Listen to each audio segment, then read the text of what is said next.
আসসালামু আলাইকুম প্রিয় বন্ধুরা, কেমন আছেন? আশা করি সকলেই ভালো আছেন। নিয়ে এলাম আপনাদের মাঝে খুবই জনপ্রিয় একটা রেসিপি, ডিমের পিঠা। আত্মীয় স্বজন থেকে ছোট বড় সকলেই খুবই পছন্দ করে এই রেসিপিটি। সকালে বা বিকালে নাস্তা কিংবা বাচ্চাদের টিফিন যেখানেই দিন না কেন আঙ্গুল চেটে পুটে খাবে, 10টা খেলেও মন ভরবে না। ওয়েলকাম ব্যাক রমণী রান্নাঘর ব্লগ। আজকে নিয়ে এলাম ডিমের পিঠা, ডিম সুন্দরী পিঠা। আশা করতেছি আজকে ভিডিওটি সকলের ভালো লাগবে।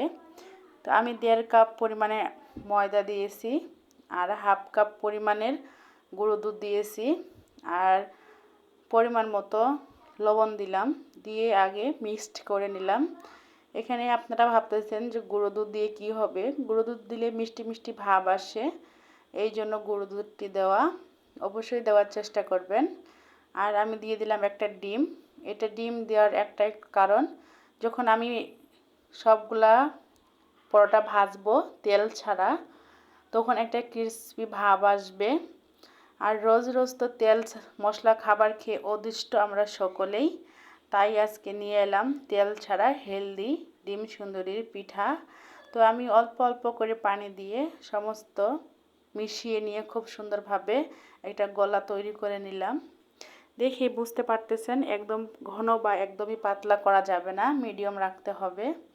তো আপনারা ডিম ভেজেও দিতে পারেন, কিন্তু আমার কাছে মনে হয় যে ডিমটা না ভেজে এইভাবে দিলে খুব ভালো হবে। তো এখানে আমি 3টা ডিম নিয়েছি, একটা ডিম তো আটার মধ্যে দিয়েছি। তো ডিম এখন আমি অল্প একটু পরিমাণ মতো লবণ দিয়ে দিলাম, লবণটা দিয়ে খুব সুন্দর করে ফেটিয়ে নিব। এখন আপনারা যদি এখানে ঝাল খেতে পছন্দ করেন তাহলে দিতে পারেন মরিচ পেঁয়াজ, কিন্তু আমি হলো তেল মশলা ছাড়া যেহেতু আজকের রেসিপিটা করতেছি, তাই আমি কোনো মরিচ পেঁয়াজ বা তেল মশলা এখানে একদমই অ্যাড করব না। আর ডিমটা দেওয়ার ফলে কিন্তু খুব সুন্দর একটা ফুলবে, ফুলকো ফুলকো হবে, আর খেতেও কিন্তু খুবই সুন্দর লাগে, বাহিরে কিংবা ভিতরে যেখানে কামড় দিন না কেন ডিম আর ডিম। তো আমি এইভাবে চামচের সাহায্যে চারপাশটা খুব সুন্দর করে ঘুরিয়ে এখন 2 মিনিটের মতো ঢেকে দিব। 2 মিনিট পরে দেখুন বন্ধুরা কতটা সুন্দর ফুলকো ফুলকো হয়েছে। তো আমি একটু সাইড দিয়ে একটু ঘি ব্রাশ করে দিব, মানে ঘি আমি চামচ দিয়ে ঘি দিয়ে দিলাম। তো আপনারা চাইলে স্কিপ করতে পারেন, কিন্তু হলো কড়াইটা একটু হালকা হলেও ব্রাশ করে নিতে হবে। তো আমার কাছে ঘি ভেজে নিলে খুবই ভালো লাগে, তাই আমি ঘিয়ে ভেজে নিলাম। তো আমি এই পাশটা ভেজে নেওয়ার পরে এখন আমি এখানে ডিমটা দিয়ে দিচ্ছি বন্ধুরা। তো এই ডিম সুন্দরী পিঠা তেল ছাড়া এভাবে খেলে খুবই হেলদি হবে, যেহেতু ঘি কোনো তেলের ব্যাপার নেই এখানে, তাই কোনো সমস্যাও নেই। আর এটা একটা নাকি ভাইরাল রেসিপি, তাই আপনাদের মাঝে আমিও নিয়ে এলাম, আশা করতেছি আপনাদেরও খুব ভালো হবে। তো দেখুন বন্ধুরা আমি কিন্তু ডিমটা দিয়ে দিলাম। আপনারা চাইলে কিন্তু একদম লো হিটে পুরোটা ডিম হওয়া পর্যন্ত অপেক্ষা করতে পারেন। তো দেখুন ওই পাশটা কত সুন্দর ক্রিসপি আর মচমচ একটা ভাব চলে আসছে, দেখে বুঝতে পারতেছেন যেমন সফট হবে আর তেমন কিন্তু একটা ক্রিসপি ভাবও আসবে।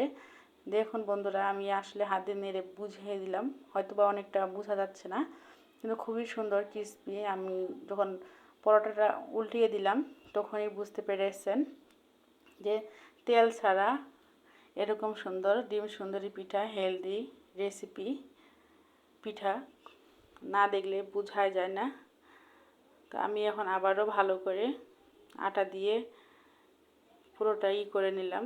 তো আটা যতদিন একটু ঘনত্বটা বেশি থাকে তখনই কিন্তু ফুলে ওঠে, আর যখন ঘনত্বটা একদমই কমিয়ে দেওয়া হয় তখন অল্প অল্প ফুলে ওঠে, দেখেই বুঝতে পেরেছেন হয়তো বা। তো আমি এখানে আবার ডিম দিয়ে দিচ্ছি, ডিম দিয়ে আবারও ঠিক একই প্রসেস অনুযায়ী আমি করে নিব। আপনারা চাইলে ডিমটা ভেজেও ডিম পোচ করে নিয়ে তারপরে এভাবে দিতে পারেন, কিন্তু আমার কাছে মনে হয় বাড়তি কোনো ঝামেলা না করে যদি আমরা এভাবেই করে নিতে পারি তাহলে খুব সুন্দর হয়। এত ঝামেলা করার কী দরকার, যেখানে আমরা একই সঙ্গে করতে পারি। তো দেখুন আমি খুব সুন্দরভাবে আবারও গোল গোল রোল করে নিব।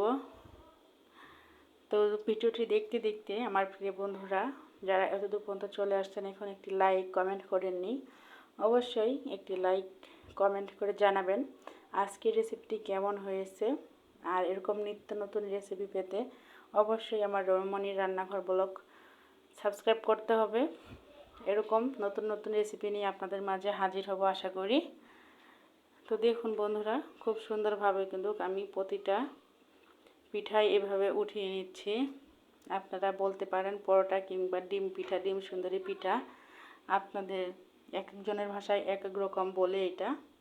তো আমার কাছে মনে হয় এটা ডিম সুন্দরী পিঠা বললেই বেশি ভালো। তো যেহেতু আপনাদের মাঝে নিয়ে এলাম ডিম সুন্দরী পিঠা, তাই অবশ্যই কমেন্টে জানাবেন কেমন হয়েছে।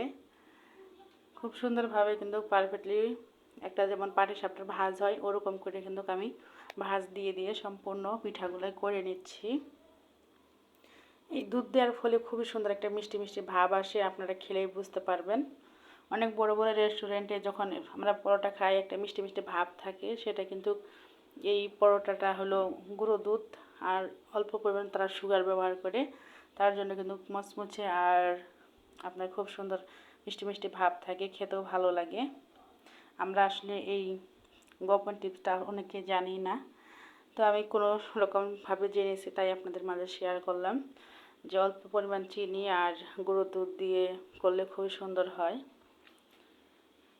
তো আমি আবারও সেম প্রসেস অনুযায়ী এটিও তৈরি করে দেখাইলাম আপনাদের বোঝার স্বার্থে, যেন বুঝতে পারেন একই রকমভাবে। তো আমরা কিন্তু প্রতিটা লেয়ার যে ভাজে ভাজে দিব, প্রতিটা লেয়ারে কিন্তু ডিমটা থাকবে। আর এই ঘি দিয়ে ভাজার জন্য কিন্তু খুব সুন্দর একটা স্মেল আসে, ঘিয়ে ভাজা, এটা আমরা সকলেই জানি।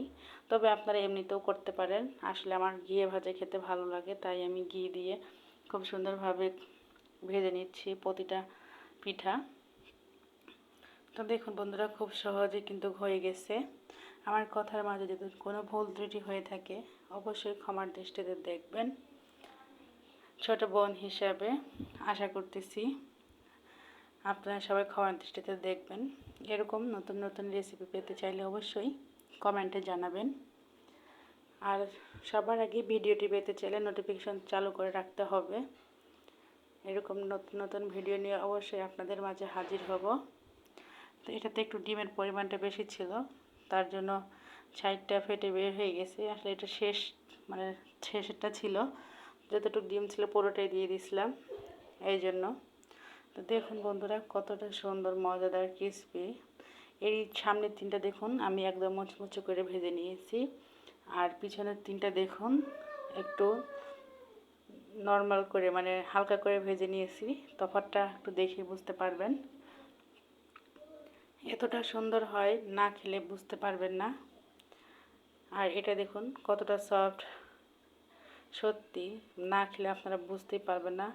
মনে হচ্ছে 10টা খেলেও বলবেন ইস আরও খাই, একদম লোভ মানবে না।